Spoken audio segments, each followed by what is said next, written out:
Happy Monday, everybody. My name is Brandon Rosa, and welcome to episode 108 of the Xbox in 10 podcast, your weekly source of Xbox gaming news covered in around 10 minutes. Every Monday, this podcast covers new game releases, the previous week's gaming news, and we all learn an Xbox-related fun fact together. The show is on YouTube and podcast services around the world, so please subscribe in your favorite and leave a review. Xboxin10.com, no numbers, is your quick source for links to all of our podcast destinations and social media profiles, which you can follow at Xboxin10. To start, let's talk game releases. There were no big games out last week during E3 week, but the games coming out this week include Discolored, Galaxy Champions TV, Wingspan, Alex Kidd and Miracle World DX, Dungeons & Dragons Dark Alliance, Olympic Games Tokyo 2020 the official video game, Fallen Knight, Empire of Angels 4, Bitmaster, The Dungeon of Naholbuk, The Amulet of Chaos, B-Fence, Be-Mastered, Farm for Your Life, and Scarlet Nexus. Before we get into the 7 news stories this week, I wanted to put a precursor out there as there's not direct links to news stories in our show, but the Xbox Game Showcase Extended did occur this week.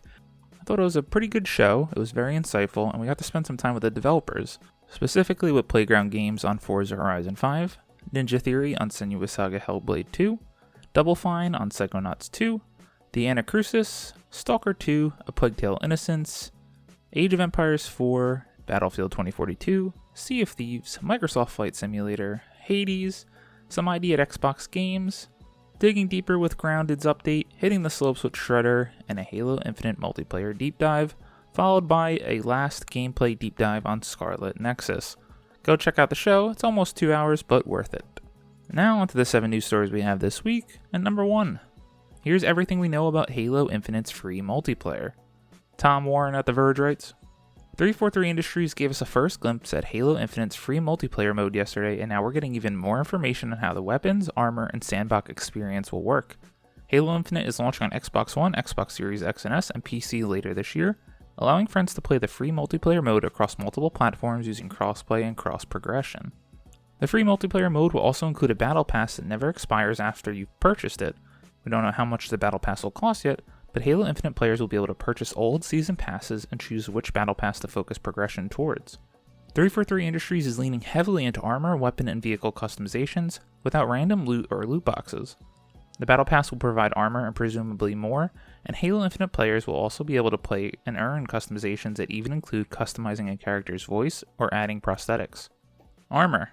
Quote, there will be millions of customization combinations for Spartans on the battlefield, end quote, explains Ryan Paradis, a live design director at 343 Industries. Armor customizations will include different coatings, emblems, effects, and all the typical armor pieces like your shoulders, gloves, knee pads, helmet, and visor. Weapons will also include a variety of customizations, and even vehicles will get customization options too. Players will be able to customize each item in-game or through the Halo Waypoint website and mobile app. A lot of customizations are unlocked through playing the game, and only through playing. All the customizations are purely cosmetic, and each season will introduce new looks that players can collect. 343 Industries hasn't revealed whether different sets of armor will have different sets of power. Weapons. Classic Halo weapons are returning, including an assault rifle, battle rifle, gravity hammer, needler, plasma pistol, and even sticky plasma grenades. There will be a variety of heavy weapons, with one demonstrated in the trailer that can take out vehicles. Dual wielding won't be supported at launch, but 343 Industries isn't ruling it out entirely. 343 Industries revealed how combat works in Halo Infinite. Equipment is returning with Halo Infinite, and you can use new grappling hook for tactical play and combine it with other equipment to complete objectives. The grappling hook can also be used for mobility to move quickly around a map or to grab weapons and throwable objects. Other players can also pick up items like your overshield during play and even choose when to use them instead of instant activation. Vehicles. Vehicles are a big part of the battle arena in Halo Infinite. A new Razorback vehicle can carry additional weapons at the rear, and it's designed to be a cousin to the classic Warthog. The Warthog will be available in Halo Infinite, and it's part of a number of vehicles that will be delivered by Pelicans instead of spawning at bases. Weapon pods like the Halo 2 days will also drop during combat for resupplies. Using a vehicle will come at a risk though. A Warthog's wheels can be blown off from damage and vehicles catch fire after a certain damage threshold. That means you have to choose when to ditch a vehicle wisely.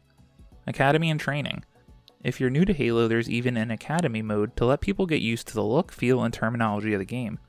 Halo Infinite is using bots in a separate training and tutorial area, with a variety of difficulty levels so they can also be used as training partners.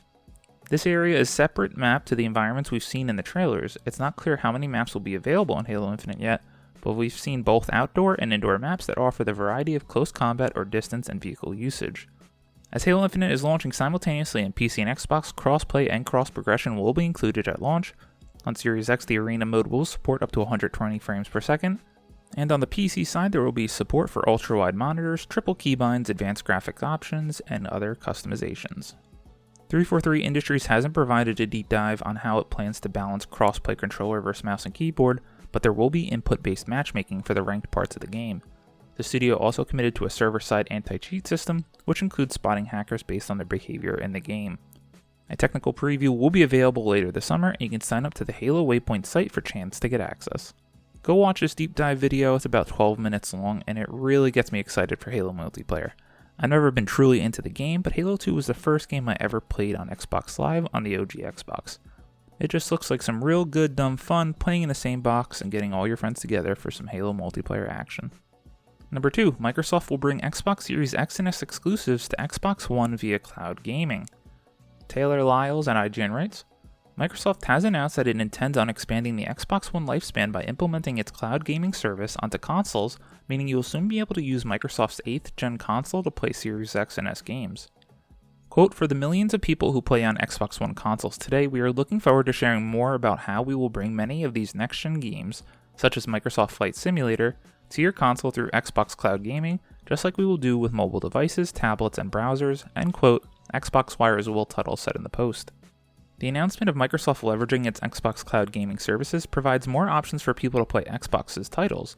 This would, in theory, allow Xbox One owners to play the upcoming 2022 releases like Starfield and Redfall, both of which are Series X and S console exclusives, on their nearly 8-year-old console. I think this is such an added cool feature that Xbox is trying to bring to old consoles. It makes so much sense if we're already playing with cloud gaming and allowing this on a mobile device, why not an Xbox One? Number 3, Microsoft's Xbox Design Lab returns for Xbox Series X custom controllers. Tom Warren at The Verge writes, Microsoft is bringing its Xbox Design Lab back for Xbox Series X controllers. Originally launched in 2016, the Xbox Design Lab allows Xbox owners to create personalized Xbox controllers. Microsoft is bringing the program back for the next-gen Series X controllers after putting it on hold just ahead of the Series X launch last year. Custom controllers will be available in the US, Canada, and most European countries today, priced at $69.99 with millions of colors combinations. Just like before, you can customize colors in pretty much every part of the controller, including bumpers, thumbsticks, the D-pad, and options for buttons. Engraving is also available for an extra $9.99. I gotta say, this is one of the coolest additions that Xbox has made in the past couple years, and it's so nice to have it back. While I would absolutely love to customize some of my controllers, I am just too spoiled now by the Series 2 Elite controller. There's no going back. I need the paddles, so I'll envy and all the customization options that you guys get to enjoy and ship to your house for what I feel like is a reasonable price at $69.99. Number 4, Rare's Everwild reportedly rebooted. Matt Kim at IGN writes, Microsoft and Bethesda's joint E3 press conference featured some highly anticipated reveals, Starfield and some big surprises Redfall, but there were also some notable absences, one of which was Rare's Everwild, which according to a new report is undergoing a complete reboot. Video Games Chronicle says that the reason for Rare's Everwild absence from this E3 was because the game is being completely rebooted and is now targeting a 2024 release. Citing sources, development on Everwild has been restarted from scratch following a change in leadership. The changes began when creative director Simon Woodruff left Rare in 2020. Rare then tapped Greg Mayles, a veteran designer at Rare who has worked on games like Donkey Kong Country, Banjo-Kazooie, Viva Pinata, and Sea of Thieves, to oversee Everwild.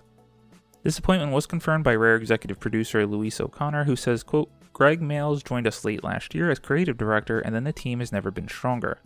Since showing the world our internals trailer, we've been making progress on all aspects of Everwild, end quote. Everwild was apparently being prototyped as early as 2014, meaning a 2024 launch would mark a decade in development for the game.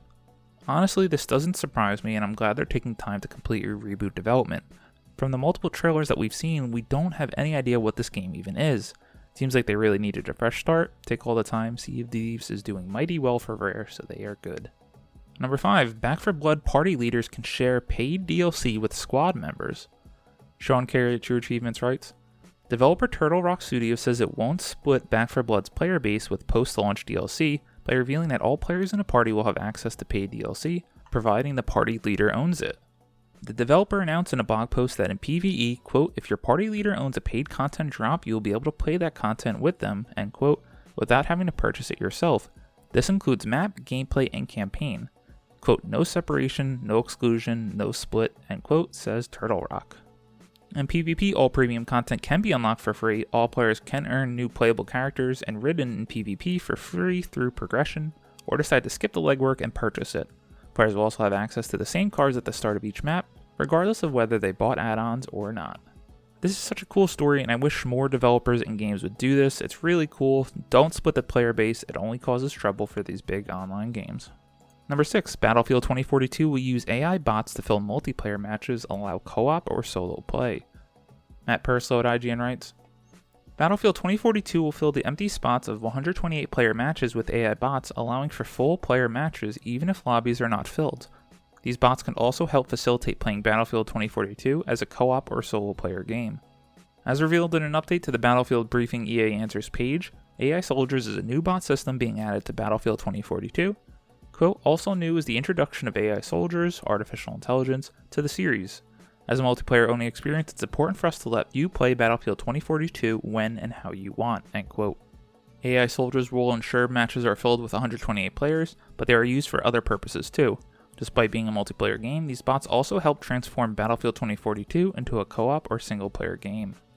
In Conquest and Breakthrough modes, players can opt for a co-op experience that allows you to play together with friends against AI Soldiers, or even a solo version for those playing alone. If you wish to perfect your skills for multiplayer, you can even play against AI Soldiers, reveals the blog. Now, while I think this is cool to fill the matches, it is kind of interesting to see how this is going to play. It's quite a different feeling in these multiplayer games when there's other AI bots running around mixed in with player-controlled people. Titanfall has been notorious for this, and it provides a really different feeling. It's going to be interesting to see how Battlefield feels given the 128 player matches, with some AI bots running around. I do think it's good that they're giving some people who want to play alone more options. I'm going to be intrigued to get my hands on it myself. I cannot wait to play this game day one. And number 7, A Plague Tale Innocence is getting optimized for Series X and S. Stephanie Nunnally at VG247 writes, A Plague Tale Innocence is getting enhanced for Series X and S, and the optimization will be available in July. Asobo Studio and Focus Home Interactive have announced that A Plague Tale Innocence will come to the Series X and S on July 6th. The enhanced version will feature 4K Ultra HD only on the Series X, 60 frames per second, and 3D audio support. The upgrade is free for Xbox One owners of the game. I really want to highlight the story as I love the first couple hours of this game that I played, but something just pulled me away. The new trailer for the game next year looks great, and I love these more focused story games. Definitely going to give it a shot and restart my playthrough on July 6th. As always, we end our show with a fun fact about Xbox, and this one is about the other MMO that the Elder Scrolls Online directors almost made. Credit to Brian Barnett at IGN. ESO director almost made a Fallout MMO before ZeniMax acquired the IP. Matt Furr's connection to ZeniMax and Elder Scrolls is well documented, but the veteran developer also has a fascinating history with the Fallout series that reaches back to the time before ZeniMax acquired the property. In the interview show IGN Unfiltered with Ryan McCaffrey, the director Matt Fuhrer sat down and discussed and said the following. Quote, another funny story that I don't know that I've ever told publicly is that in the year I took a break after the Mythic buyout, I'm obsessed with Fallout, even today. It is my favorite, well second favorite, I guess, to Elder Scrolls. But I love Fallout. I still play Fallout 1 probably every other year, at least once, and all the way through. In the year in between, I actually tried to get the rights to Fallout to make a Fallout MMO, end quote. Really cool to think about what almost could have been. I'm just personally not an Elder Scrolls fan. I lean towards Fallout, and Fallout 3 is one of the games that got me into Western role-playing games, and would have been so cool to see what they could have done with a Fallout MMO. I guess we have Fallout 76, but it just doesn't get me intrigued.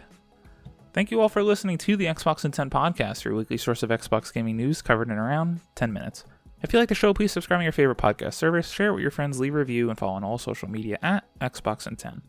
Since E3, I haven't really had much time to game this week during work, but I'm excited to try out some of those demo games in the Xbox Demo Fest following E3, specifically The Lake and Tunic. My name is Brandon Rosa. You can follow me on Xbox at Brosa93. I hope you all have a great week, stay safe, and keep on gaming.